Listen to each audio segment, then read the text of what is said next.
Good evening, everyone. Thank you for joining us for San Diego Miramar College's inaugural Equity Summit, featuring the Dr. Constance M. Carroll Lecture Series.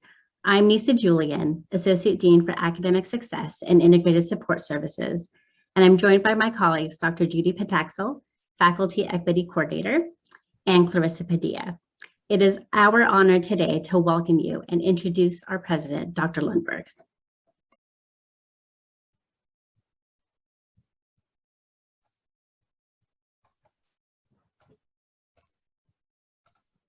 Good evening and a most warm welcome to all for this San Diego Miramar College's first annual Equity Summit. Tonight and tomorrow, the Miramar College community will be engaged in exploring how to better embrace diversity, equity, and inclusion, not only across the life of our college, but within our systems as well. What that means is that we're digging into the practices and systems that comprise the college and how we go about our business. That is to say, we've adopted an assumption that implicit bias exists everywhere, and that it is our responsibility to ferret out obstacles that obstruct our students and our community's progress toward a truly fair and equitable society. Our focus is our students, and our goal is to become more and more a student-ready college. Tonight's event, the Constance M. Carroll Lecture Series, is intentionally a venue where we welcome in the community we live in. It marks our invitation to the community to claim us as their community college and to enjoy the lifelong learning we are so committed to. This evening, we are honored to have the San Diego Community College District Chancellor Emerita, Dr. Constance M. Carroll herself, deliver the inaugural lecture named in her honor. More on Dr. Carroll in a few minutes. We're also tonight celebrating the talent and creativity of our students with the culmination of an art contest focused on the theme of equity and sponsored by our own Associated Student Government, a group we're very proud of as they not only develop leadership skills, but engage in actual leadership at Miramar College. I don't want to delay our event any longer. I've had a sneak preview of both the art and Dr. Carroll's address, and we're in for a treat. So with that, let me introduce or pass back to two of the organizers for this event, Nisa Julian and Judy Pataxel, both from our newly established lead office, which is our equity office. Back to you. Thank you, Dr. Lundberg. Our program this evening begins with a very special presentation from Council Member Seanilo Rivera, followed by a presentation from our Associated Student Government. We'll then engage in a presentation from our very own Chancellor Emerita, Dr. Constance M. Carroll, whom this new Equity Lecture Series is named in honor of. Now I'll hand it over to Judy.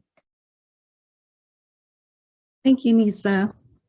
Our program this evening begins with a very special presentation from Council Member Seanilo Rivera, followed by a presentation from our associated students. It is my honor to introduce Council Member Seanilo Rivera. He represents District 9, a very diverse district in San Diego, one that reflects his family and his roots. This includes neighbors from different cultures working through their differences.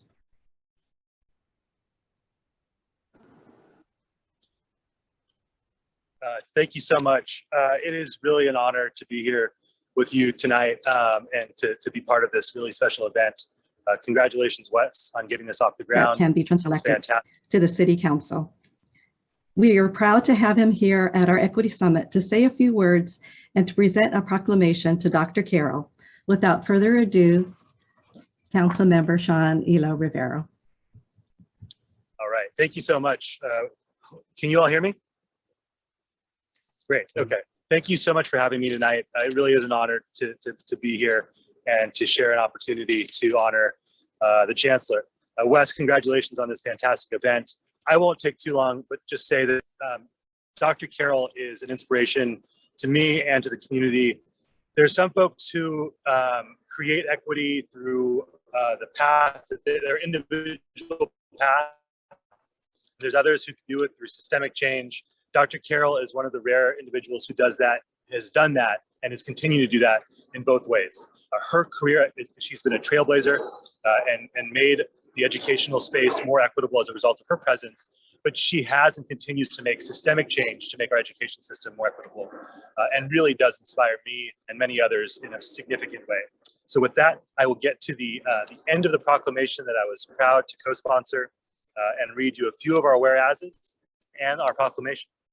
Whereas Chancellor Emerita Constance M. Carroll pioneered the community college baccalaureate program in California, and whereas Chancellor Emerita Constance M. Carroll created opportunities for countless students to attend college through the tuition-free San Diego Promise program, and whereas Chancellor Emerita Constance M. Carroll served as the Chancellor of the San Diego Community College District for over 17 years, the longest serving Chancellor in a total of 28 years to San Diego Community College, and be it proclaimed by the Mayor and City Council that this Council, for and on behalf of the people of San Diego, does hereby proclaim October 28, 2021 to be Chancellor Emerita Constance M. Carroll Day in the city of San Diego.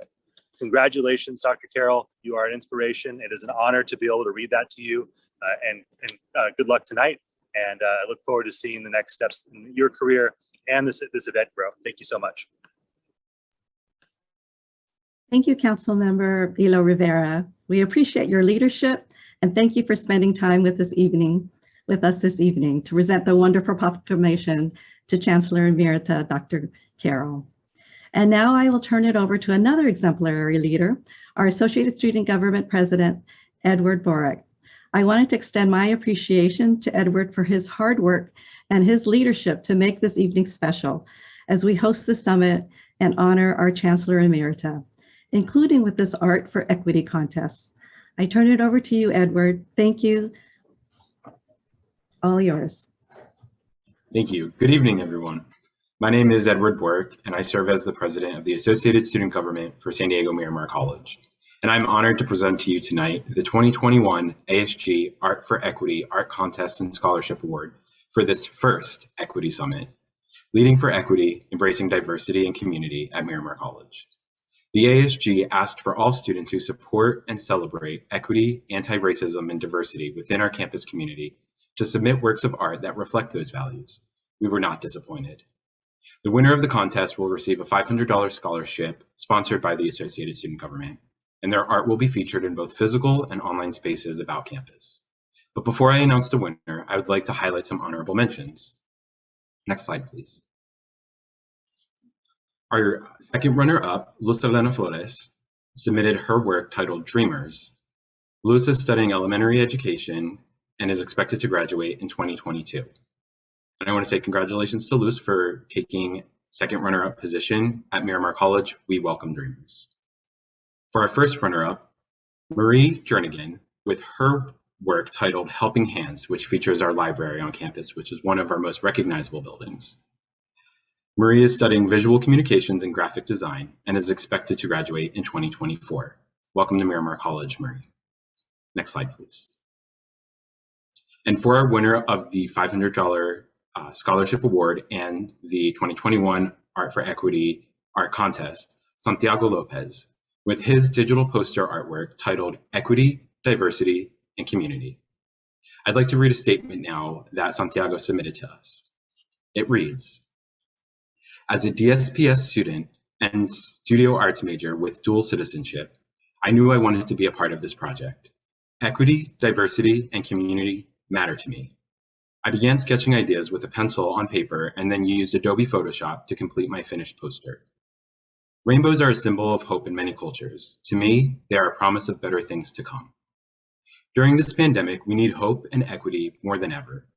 The jet soaring in the center represents us, the students of Miramar College. Our worldview is shaped by the voices, experiences, and unique perspectives of teachers, staff, and classmates. When diverse communities come together, it empowers us to solve global problems. In my art, I chose different birds and directional colors as a metaphor to express the idea that equal access to opportunity lifts us all up. I couldn't agree more, Santiago. Congratulations on winning the art contest. Congratulations on winning the scholarship award. I'm looking forward to seeing everything that you can accomplish in your time at Miramar. Santiago is, as he said, a studio arts major and is expected to graduate in 2023.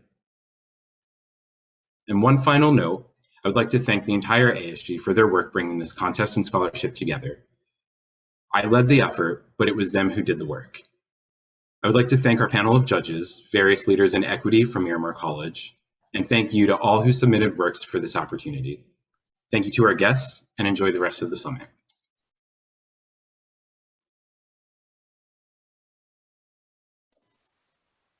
Thank you, Edward, and congratulations to our student leaders for coordinating the inaugural Art for Equity contest, and congratulations to our student artists.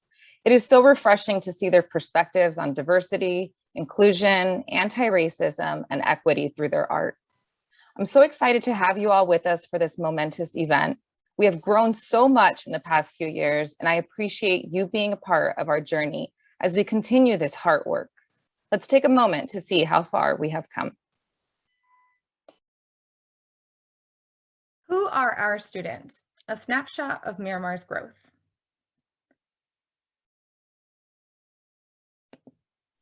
We are all aware that Miramar has transformed drastically over the years. Miramar started with a single building, a police training academy, and the now infamous Blue Bungalows.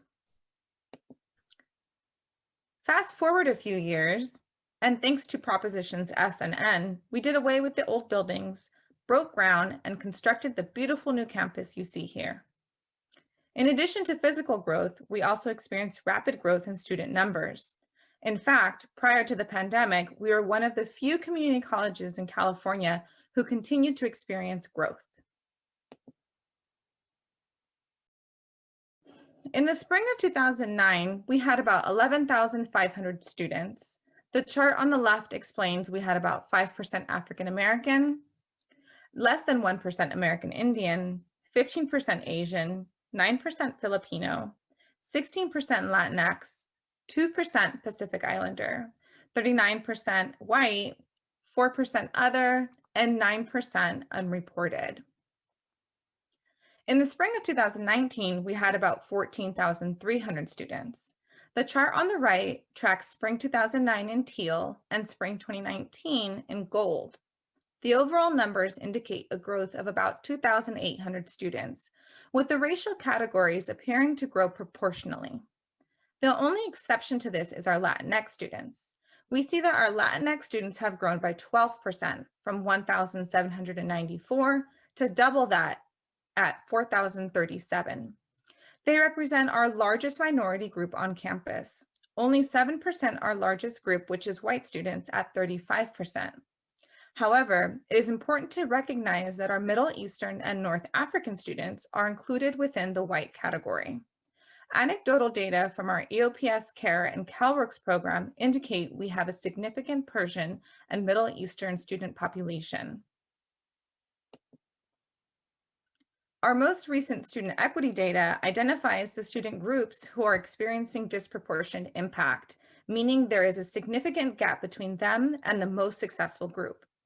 Under retention from fall to spring, we have Latinx, African American, white, and LGBTQ. Completion of math and English within the first year has Latinx, African American, white, foster youth, veteran, and economically disadvantaged. Under transfer to a four-year university, we have Latinx, American Indian, Pacific Islander, foster youth, and LGBTQ. And lastly, under degree or certificate completion, we have African American, American Indian, Pacific Islander, and LGBTQ.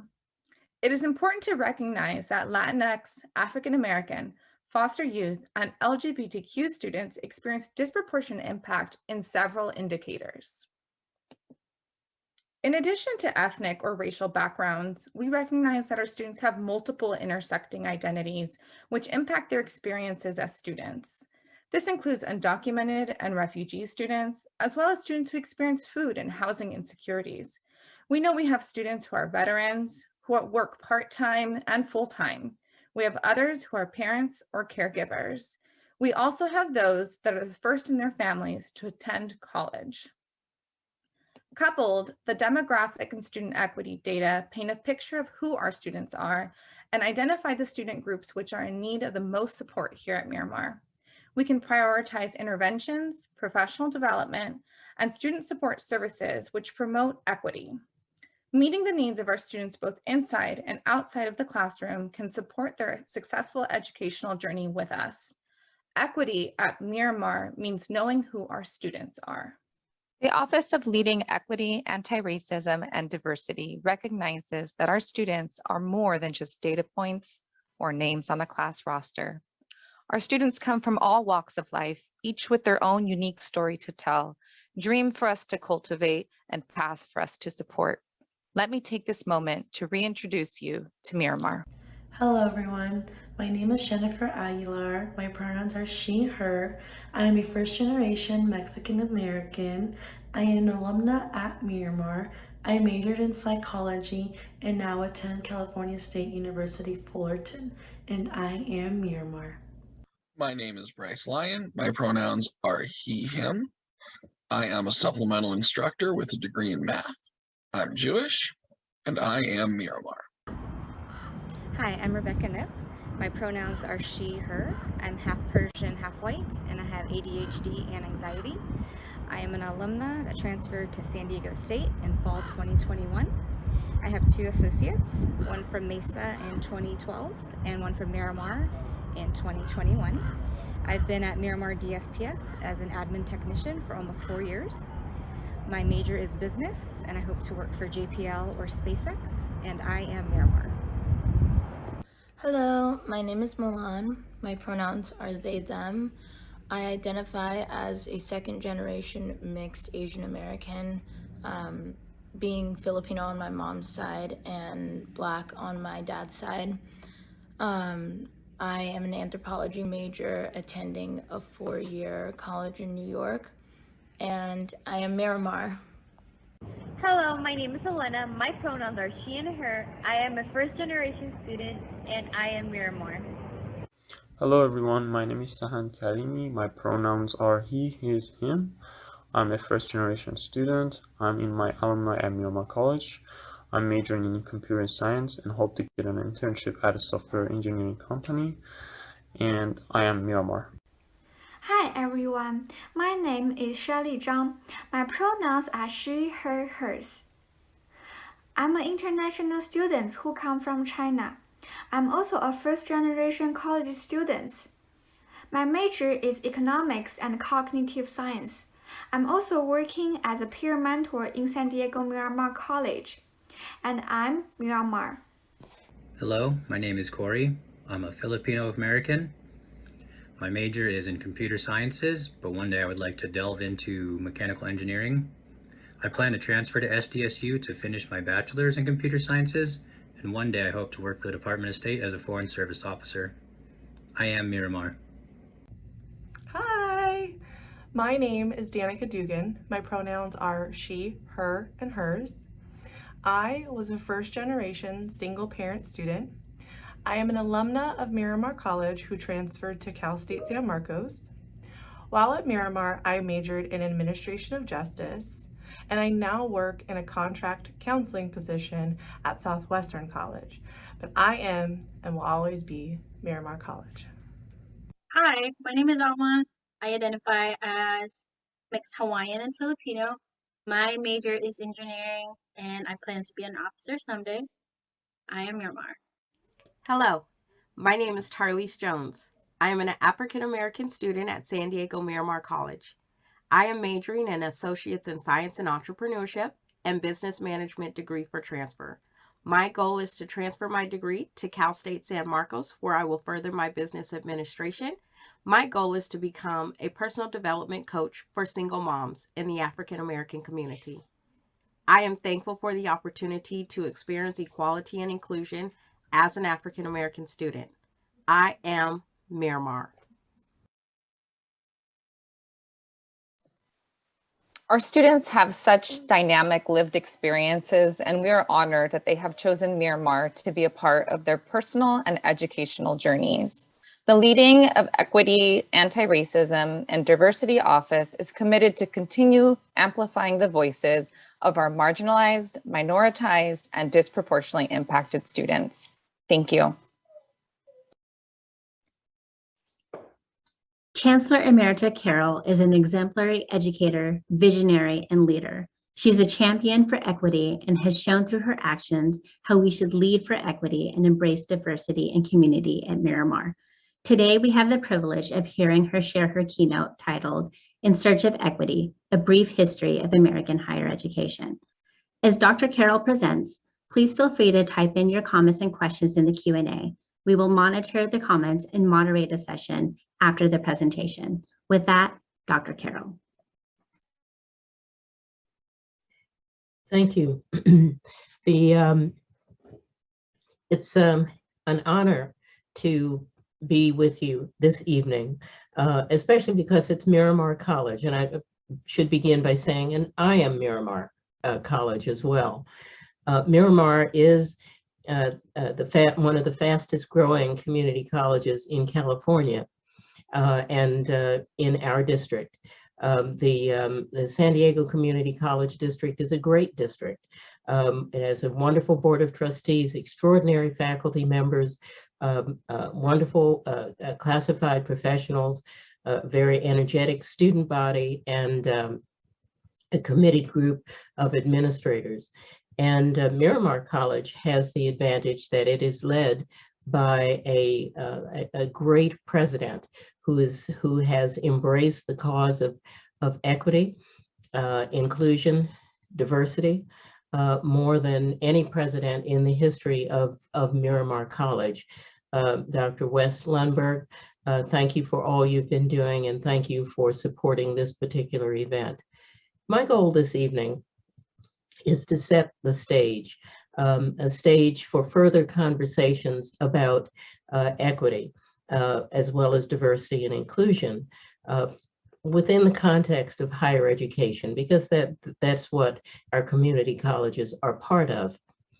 I would like to emphasize that my point of view is not intended to be political, unless you agree with what I'm saying. If not, then forever hold your peace. But what I want to illustrate is that our great country, our great experiment, the United States of America, has been lurching toward equity from inception, with tremendous challenges, and including internal challenges, since not everyone in America embraces this goal. My hope is to provide information about where we've been in order to set the stage for the challenges to come. Next. As many of you may know, my academic background is the classics. All of my degrees, bachelor's, master's, and PhD, are in the fields of ancient Greek and Latin.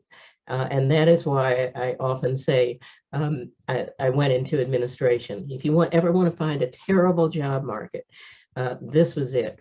And so in deference to my field, every now and then I try to reach out and use part of it.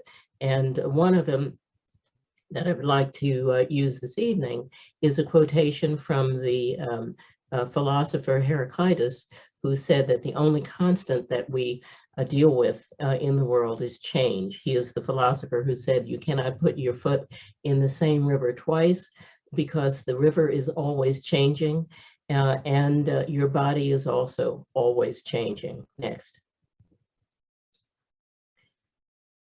Higher education. The organized aspect of higher education began in the Middle Ages with the founding of the University of Bologna in 1088. Now that university was not predicated upon a search for equity, diversity, and inclusion. It addressed the needs of the ruling class and prepared leaders who wanted to go into divinity, into political leadership, and related fields. That's what the medieval university was about. That model was imported to the United States in 1636 with the founding of Harvard University.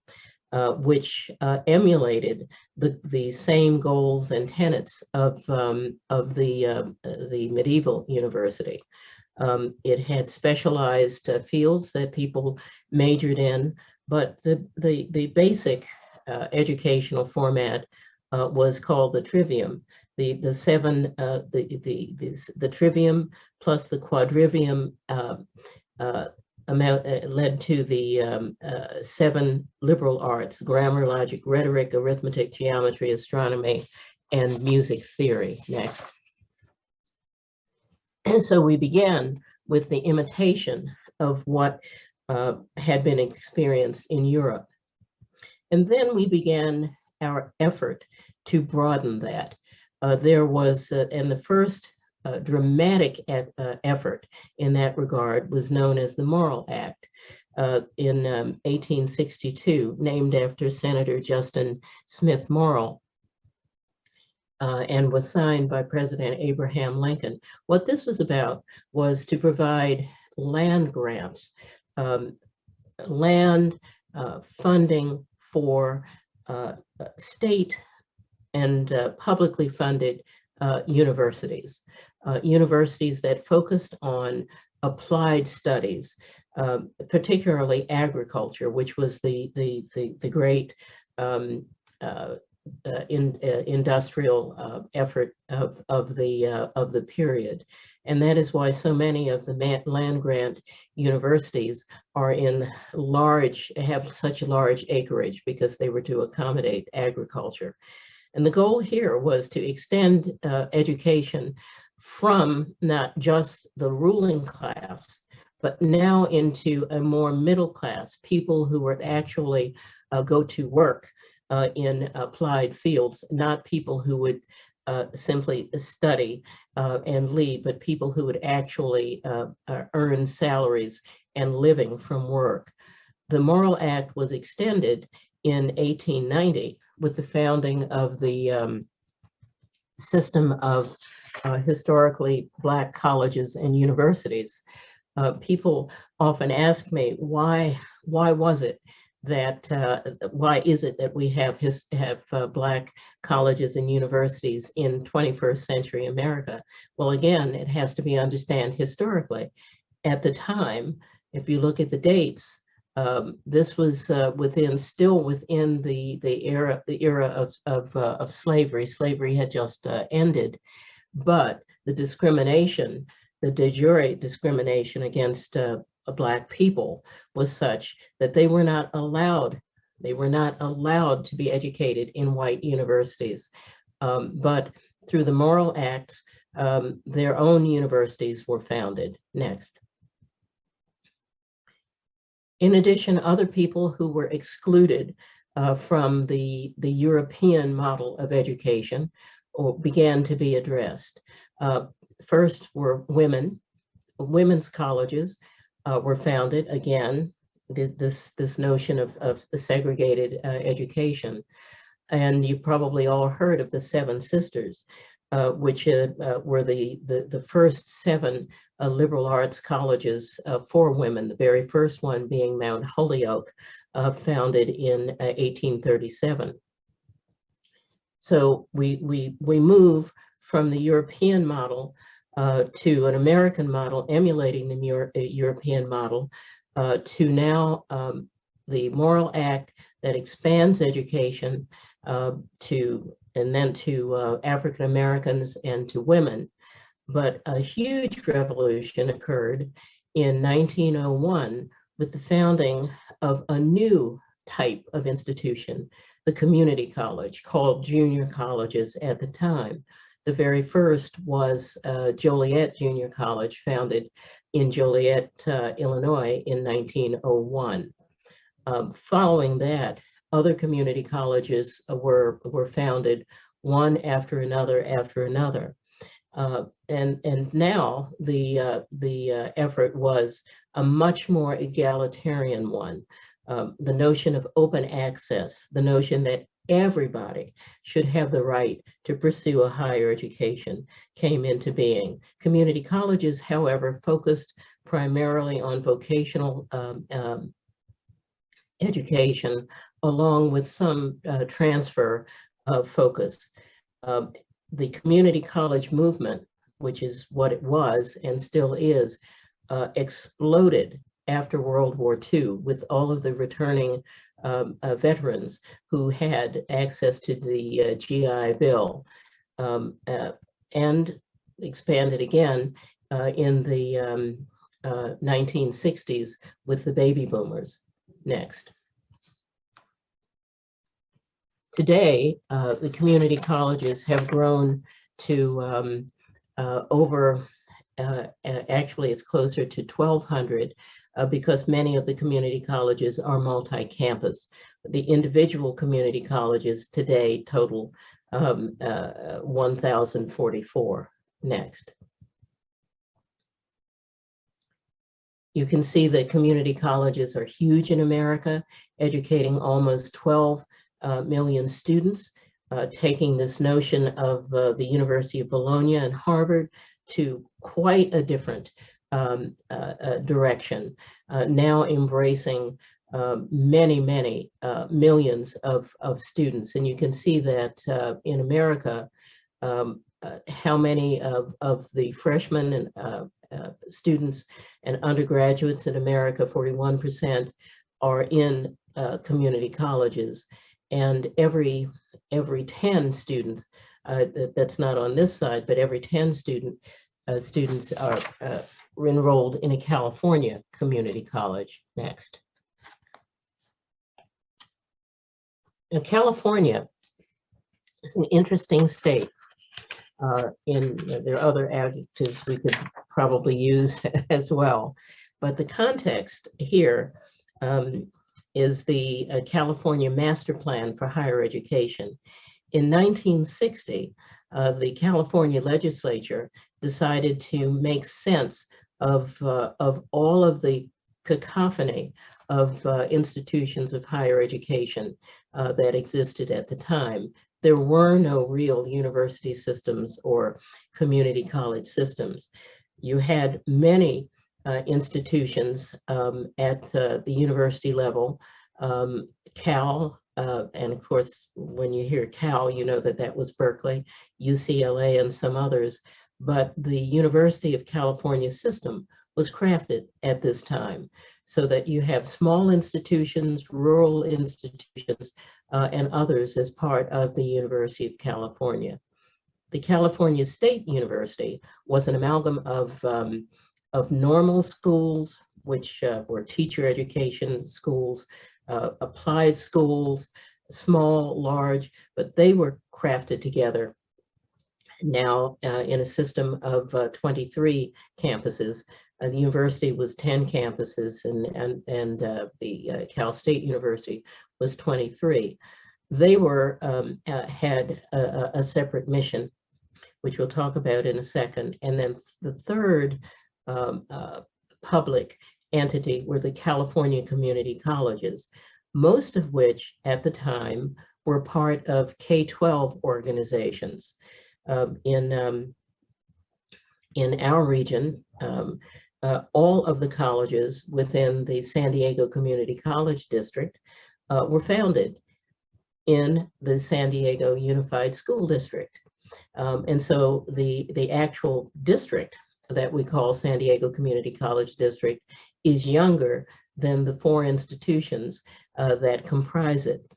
The school district administered the programs, and in some cases, like City College, San Diego State actually ran the transfer program. So the Master Plan for Higher Education was an effort, a successful one, to make sense of all of this through a systemic effort. And then, of course, the independent institutions, while not publicly funded, were also part of this broader plan. Next. Now, the plan worked this way.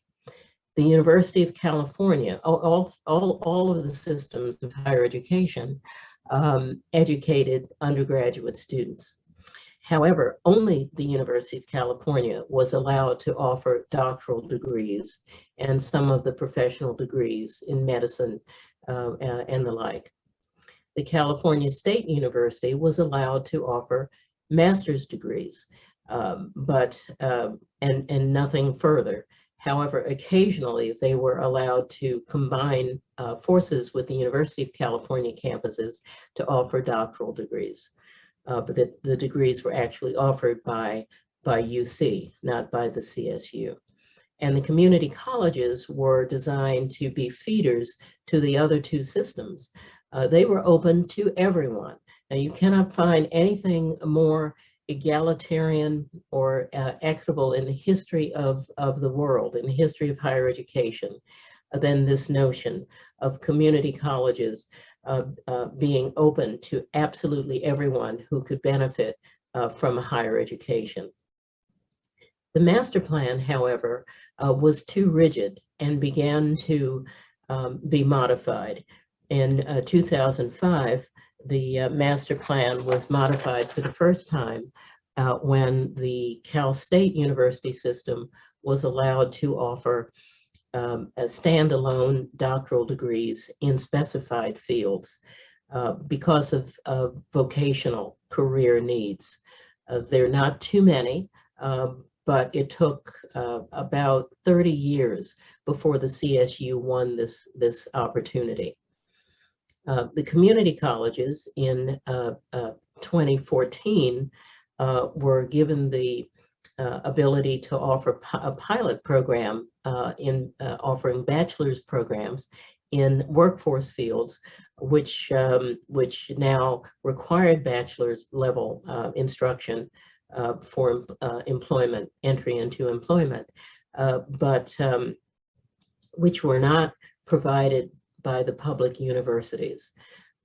In this year, 2021, I am very, very happy to say that the California legislature and Governor Newsom not only made these 15 pilot programs permanent, but also has extended the opportunity to all community colleges, all 116 community colleges in the state to do the same. So what has happened here is a major stride toward equity. And you can see how through first reorganization and then expanding the educational reach and opportunities reaches now more students than was ever envisioned by the University of Bologna or Harvard or the initial models. Next. The context in which we find ourselves, however, is an American context in which there is a simultaneous struggle, there has been for hundreds of years, toward diversity and equity in the treatment of the population itself. Next. In the 1800s, and the philosopher and statesman Alexis de Tocqueville came to America from France. His goal was to study the American democracy and bring back ideas and analyses for review in France, which is also a democratic state by then, newly democratic state. De Tocqueville, however, was very, very troubled by what he found in America. He found, on the one hand, an exuberant, idealistic approach to democracy. On the other hand, he looked around him and he found that people were enslaved. Some people, African people, were enslaved. He found that indigenous people had been subjected to genocide and the like. And he felt that America had great, great promise, but it had an innate wound. And that wound was its racist origins, and that the struggle between idealism and racism would be such that America would be forever challenged.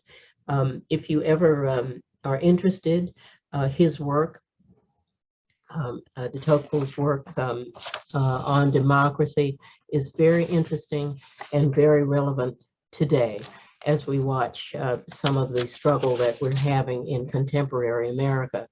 His book, Democracy in America, was published in 1835 and is still engaging to read. His analysis of the American struggle. Next.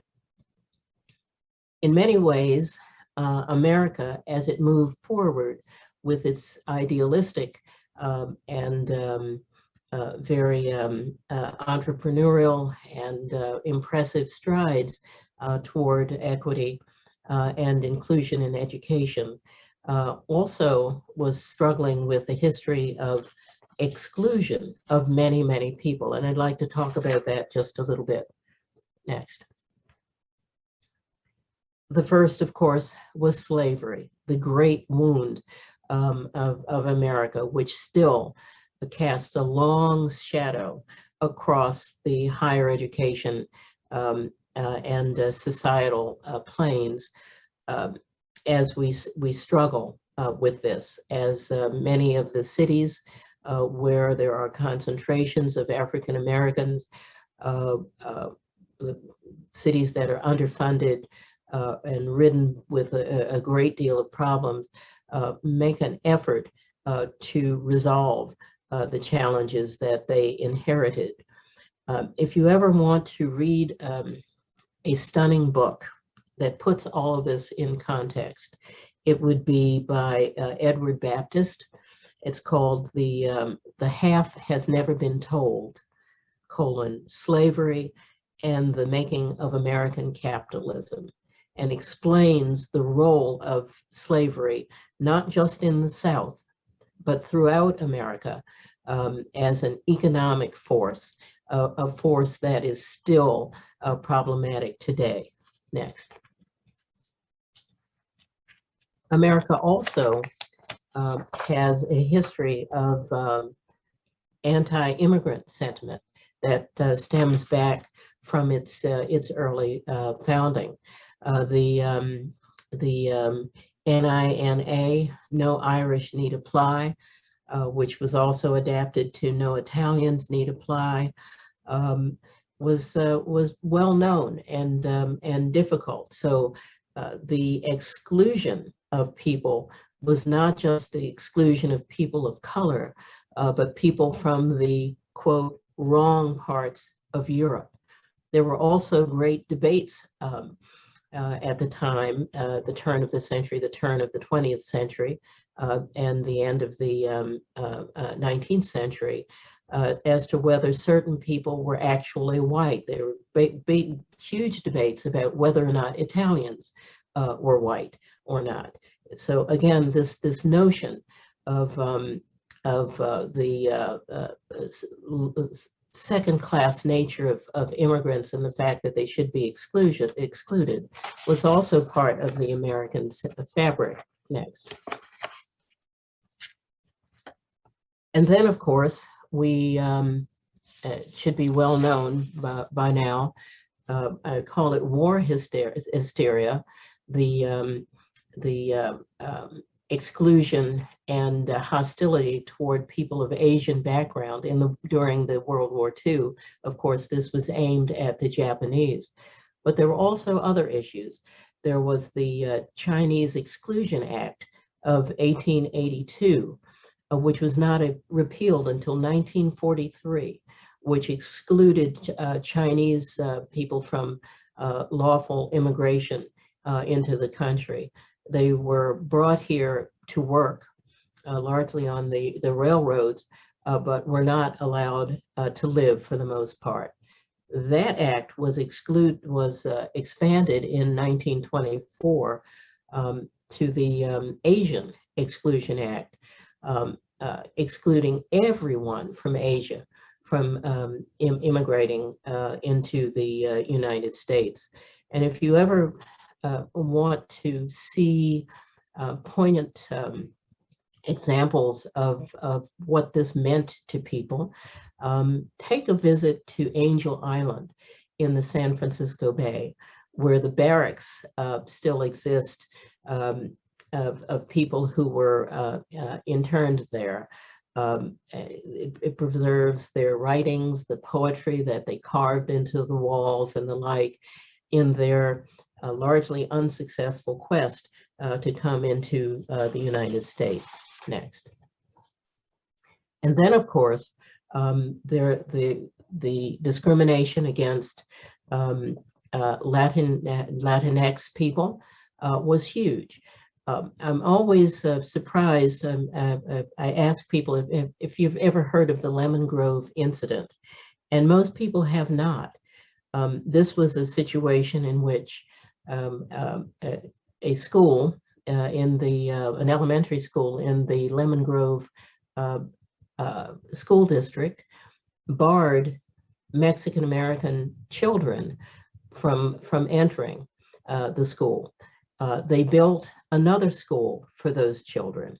And the parents were very upset and brought a lawsuit under the name of Roberto Alvarez versus the board of the Lemon Grove School District. This was really the first major civil rights lawsuit in the history of America. And it succeeded. It succeeded for the wrong reason, but it did succeed. And the reason was a ruling that within the context of education, at least, Mexican Americans could be viewed as white people.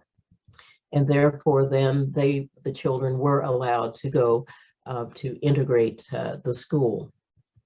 There were other cases, particularly the Mendez versus Westminster school district in Orange County, which challenged the number of schools that were remedial schools where Mexican American children and others from Latin America were forced to attend so that they would not mix with the white children in the Orange County schools. These cases actually became the groundwork for later cases, particularly Brown versus the Board of Education, which we will discuss in a little bit. So you can see that the tensions in education and in society of our country's experiment of in trying to be an inclusive entity. The struggle has been great. And then next, of course, there was the question of women, again, who were treated as second-class people within the polity of America as well. Women did not receive the right to vote until the passage of the 19th Amendment in 1920. Now, from a personal standpoint, I'm impressed by the fact that I'm the daughter of a woman who was born at a time when women were not allowed to vote. It is still the case that women earn less than men in America and have fewer opportunities, although there have been improvement in the last 2 decades, particularly. Next. The seminal change in de jure exclusion, segregation, and the like came in 1954 when the Supreme Court ruled in favor of Brown against the Board of Education of Topeka, Kansas, ruling that separate education was indeed unequal education by definition and unconstitutional. From that point on, a formal de jure effort has been underway to make equity and diversity and inclusion the law, the rule, not just an occasional custom that one would see. And I remember this one well. So I'm not ask you not to try and figure out how old I am, but which is no secret either. I was from Baltimore and remembered this very, very well. It was shocking at the time. On the one hand, it was exhilarating to think that the law of segregation had been done away with. On the other hand, it was frightening because the students of color were now going to schools where they weren't wanted, where people threatened them and the like.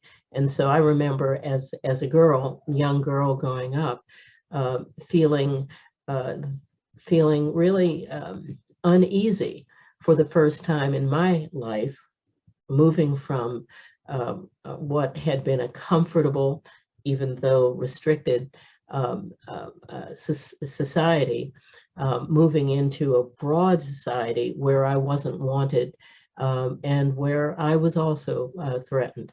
But this was the seminal change, and many of the arguments that the lead prosecutor in Brown v. Board of Education, the great Thurgood Marshall, who later became a Supreme Court Justice, many of the arguments used were arguments that were drawn from the Lemon Grove incident, verbatim. And so one can see the relationship then in the struggle for equity and moving forward. Next. Another great pioneer in this effort to desegregate not just the schools, but other things, was the birth of the civil rights movement itself, stemming from an incident on December the 1st, 1955, when Rosa Parks simply refused to give up her seat so that a white man could sit down on a bus in Montgomery, Alabama. This led to an enormous boycott that brought the city to its knees. And she is now known as the mother of the civil rights movement. What many people don't know is that she had a connection with the San Diego Community College District. She was taken with Mesa College and was a frequent visitor there. I had the great opportunity of spending some time with her and having conversations with her when she would visit, always unannounced. Usually, maybe we would have a day or so knowing that Mrs. Parks was coming. Some people called her Mother Parks, but Mrs. Parks was quite an inspiration who had huge impact upon the diversity effort. Next. Now, who is opposed to this? Now, this is the time where everyone says, you can say boo, you can throw things. One of the great apologists for the problem with America was Patrick Buchanan, who, when he was running for president some time ago, coined the phrase that what was at stake was the soul of America, that we were in a war in this country for the soul of America, because he was concerned about all of the changes that we've just discussed, the lawsuits, the expansion of opportunity. And he wrote a book that's called The Death of the West. I have friends who say to me, why are you reading all of these things? And I say, well, because I want to know what the other side, in this case, what the other side is thinking. And he, Mr. Buchanan, was quite an articulate spokesperson for the other side. His notions are these, that America and the West face clear and present dangers. It's a quotation from his book. the dangers are a shrinking European white population. He believed that America was intended to be a European-derived white nation, not this, that melting pot meant the melting of the civilizations of Europe, not all of the other immigrant cultures that have now come in. As he said, mass immigration of peoples of different colors, creeds, and cultures, changing the character of the West forever. And he calls for everyone to rise, the rise of an anti-Western culture in the West that is deeply hostile to its religions, traditions, and morality. This book could easily be written today with some of the rhetoric that we're now hearing, but it's the same issue. It's the same issue that Tocqueville saw when he visited America. Wonderful country, moving forward with this great wound that it has to overcome. Next. So we have, and I love this this picture, a vision of two Americas took hold in our national imagination. Two Americas. On the one hand, a country with the world's highest standard of living, and on the other hand, people who are not part of that higher standard of living. You know, we have the highest prison population with many people of color in the prison system and the like. So there's two Americas. The prospect next of one America, next, was espoused by many, including Barack Obama, whose presidency stands out as a unique experience for all of us in America. And many people got lulled into the notion that we were now a post-racial society, that everything was fine because we had an African-American president. Well, everything wasn't fine. The attacks on him were quite stunning and continue to this day, undergirding many of the conflicts that we currently see. Next. And so now we are moving forward with the goal of entering a culture and an era of inclusion. Next, please. And this is interesting to me. It fascinates me. This is the 1860 United States Census. And at the time, one could pick 3 races. This is in 1860. You were either white, or you were black, or you were mulatto. The latter because of all of the miscegenation that occurred during slavery. Those were the 3 races of America, the 3 legitimate races in America in 1860. Next. Now, however, America is moving toward what many call the tipping point. And you can see within the tipping point where the population is going. That in 2013, you can see that 13% of the people were foreign born. By 2050, it's anticipated that that will grow to 19%.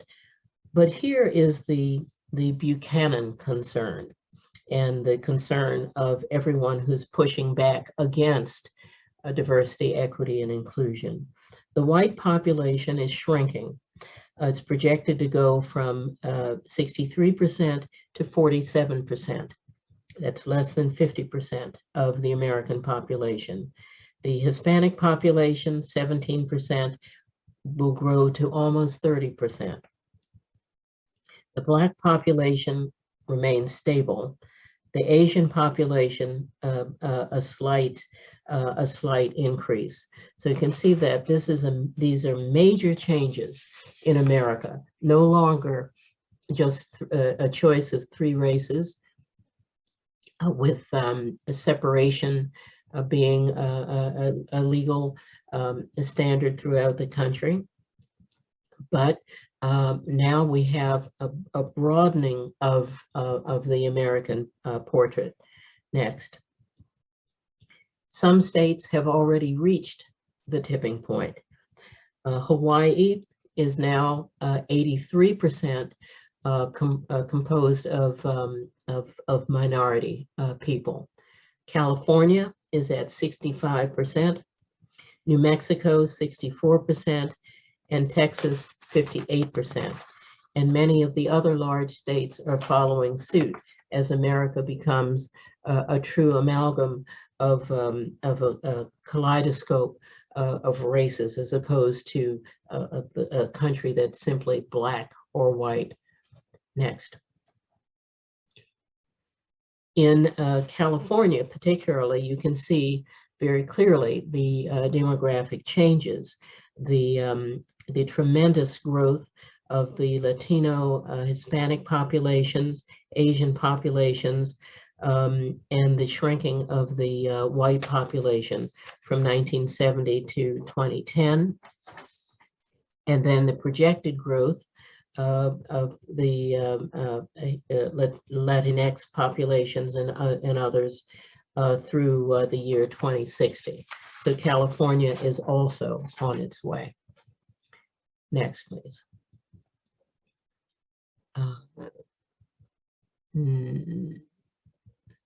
Next should be, there we are. The special efforts have been taken during this period of time that are bold and important efforts, particularly the DREAM Act for minors who were brought here as children, they're called, in this case, alien minors. And I hate the term alien, but that's part of the law. And this is still a struggle, as we all know. These are children who are not responsible for how they came to this country, and the debate continues to rage as to whether or not they should be allowed to remain here. So this is a huge, huge issue. Next. California DREAM Act, which is very bold and forward-looking, also is its own DREAM Act. Next. Now here's where we are currently from an ethnic standpoint in higher education or in education in our state of California, and these are fascinating statistics. First of all, the University of California, as of fall 2020, you can see the University of California educates 22% Latinx, 23% white, 31% Asian. And there are huge debates raging regarding that, because the great growth in the University of California ethnically is the Asian student population. And there's some campuses, particularly Berkeley, where I believe the Asian student population is over 55%. Next. The Cal State University is more diverse than the University of California, and in different ways. A larger Latinx or Hispanic population, 42%, white percent 23%, Asian 12%, African American 4%. So again, a very different portrait that you would have found with the Harvard universities and all of the European model universities. Next. The California community colleges takes it a step even farther. The Latinx or Hispanic population is now 46%, white population 24%, Asian Pacific Islanders around 15%, African American population remains still in that stable area, less than 10% at 6%, and many students who are biracial or multiracial decline or refuse to categorize themselves one way or another. And it's my feeling and the feeling of many others that California needs to institute a multiracial category so that students do not feel that they have to choose one race or another when their parents are of mixed backgrounds. Next. Now this is stunning. This is where we're going. The K-12 student demographics are enormously diverse. And look at this, 55% of California's K-12 students are Latinx, 22% white, and you can see the others of the 6 million students who are now in K-12. This is where our state is going. And I have to say, this is one of my motivations for studying Spanish. I'm in my 5th year of learning Spanish, and I'm getting very good at it.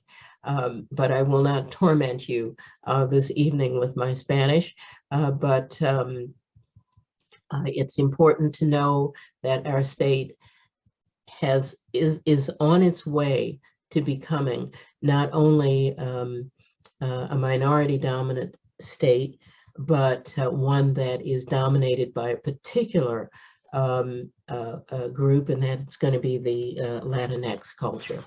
Next.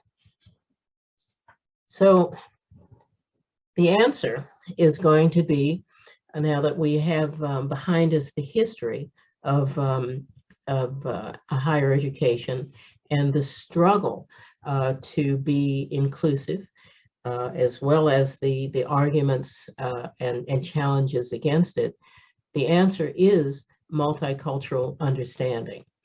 So the great movement that we are now beginning to discuss, DEI, as they call it, diversity, equity, and inclusion, is taking all of this effort to the next level to make sure that that everything we do and all of our educational institutions predicate themselves on the notion of embracing diversity, equity, and inclusion. That is our challenge, and that is why what Miramar is doing in this particular summit is so historic and so important, so visionary, and so forward-looking,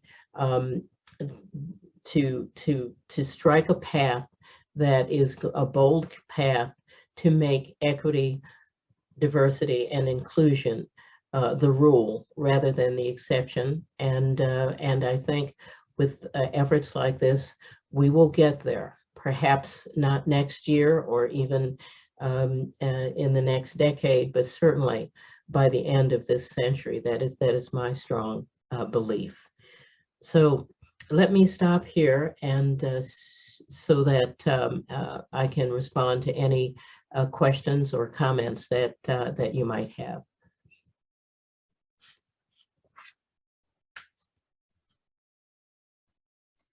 I'm not sure who is handling the questions. Thank you, Dr. Carroll, for engaging us in a powerful presentation by walking us through the history of American higher education and the challenges we face as a country, challenges for our immigrant populations and women, and understanding the changing demographics of the students and communities that we serve. Throughout the presentation, some of our guests shared some comments and questions, so I'm going to go ahead and read them aloud now. The first question comment is, Texas has a majority of non-white as a population, if they saw the slide correctly, yet as a state, they seem hugely conservative. That sounds like a huge lack of representation. Am I missing something? Would you like to comment on that? Sure. No, it's an excellent observation. You're not missing something.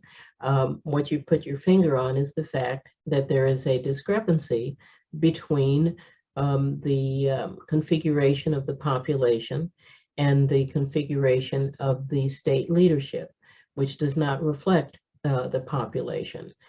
This is the struggle that many states are having, which is why, and I won't mention the issues where you can have an issue where the population overwhelmingly supports something, and the legislators who have been elected do not, and actually operate contrary to the population.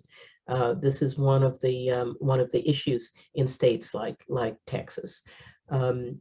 And that is one of the reasons, and I know this is going to sound political to some, why voter exclusion has become the rallying cry to prevent this diverse population that's been growing around from actually dominating at some point. That is really what people mean when they say we are in a cultural war. Thank you, Dr. Carroll. I have another question.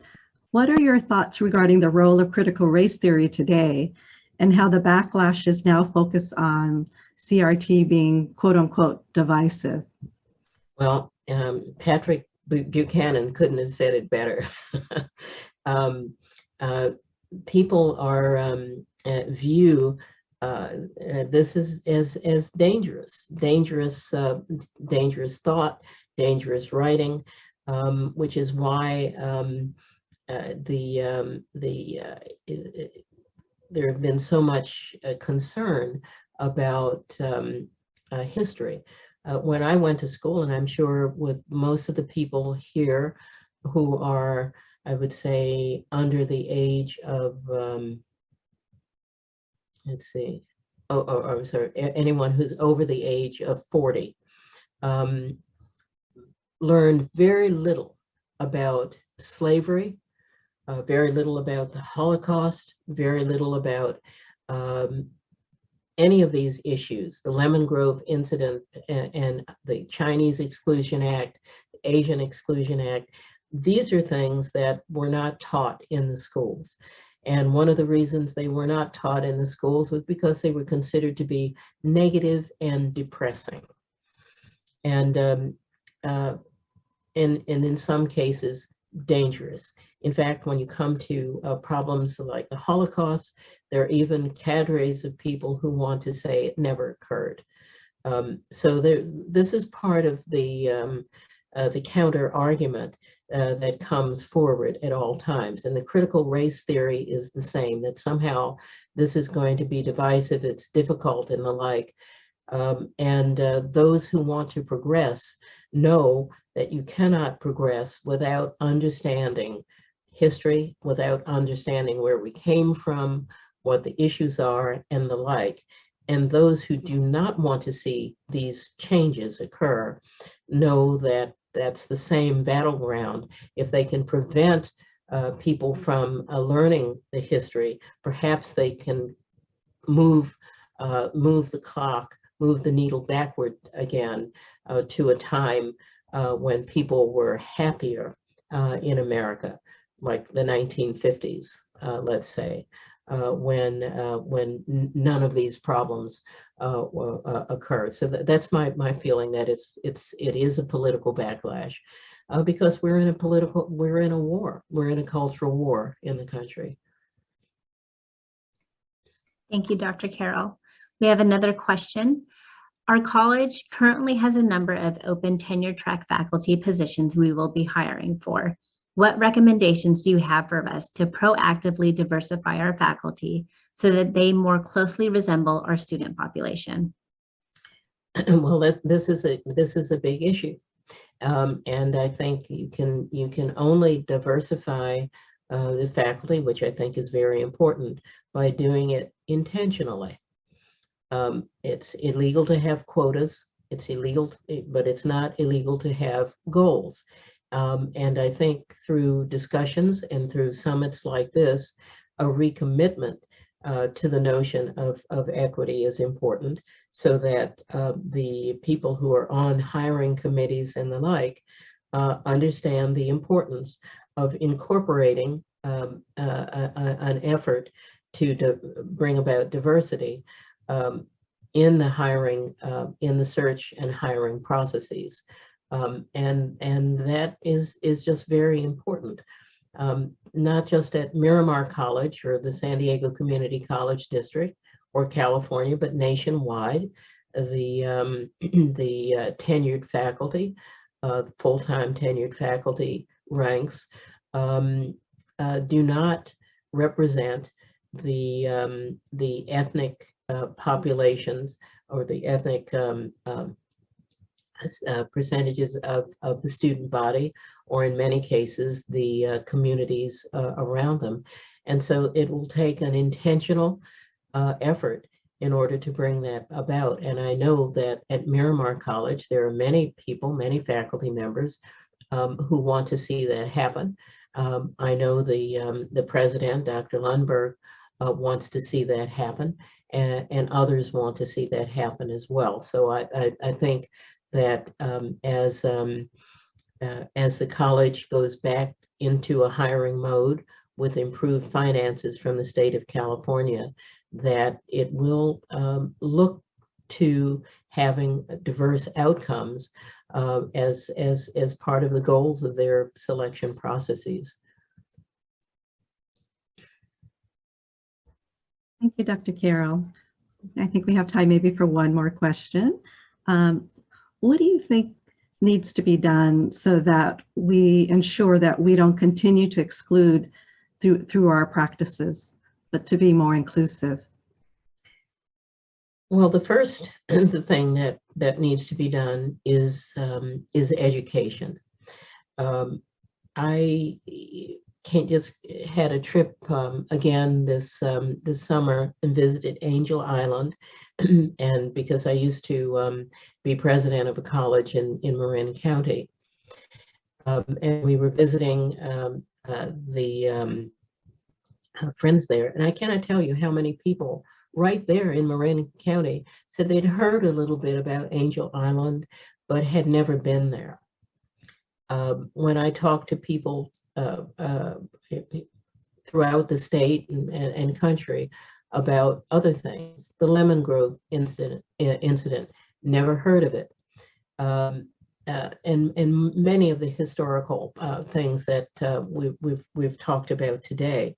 So the biggest thing we can all do is to educate ourselves to our history, so that we are aware of where we came from and what those challenges are, and also educate ourselves to our own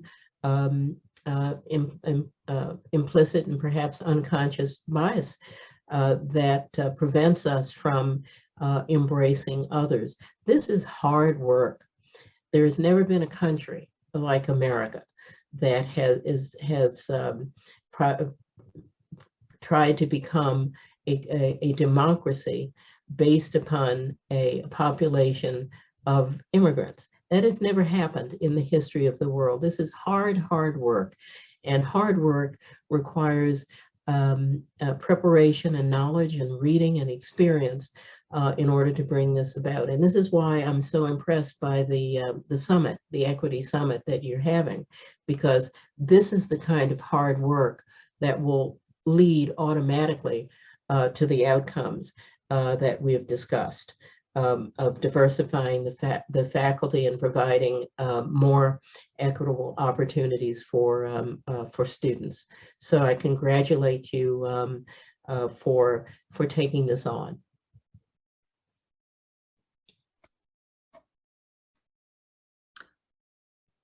Thank you. We had one more question that just popped up. Especially in today's environment, equity has become a volatile issue. Isn't the struggle to discuss this important too? It could be a hard conversation.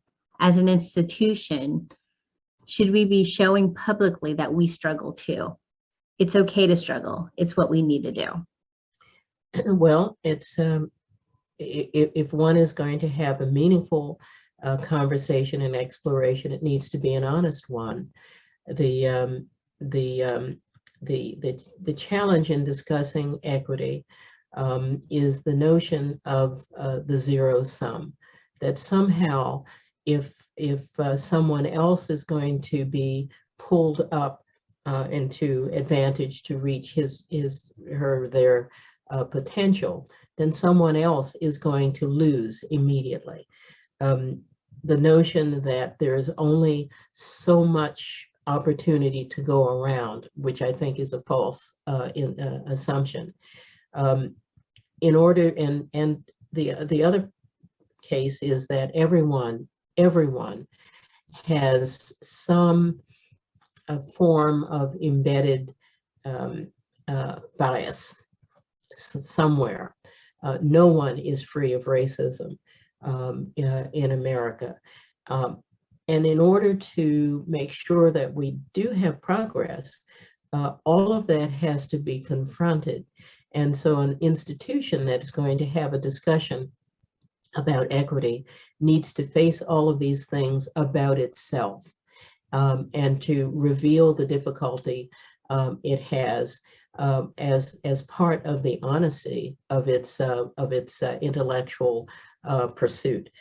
So I think that honesty and transparency are very much should be part of the process.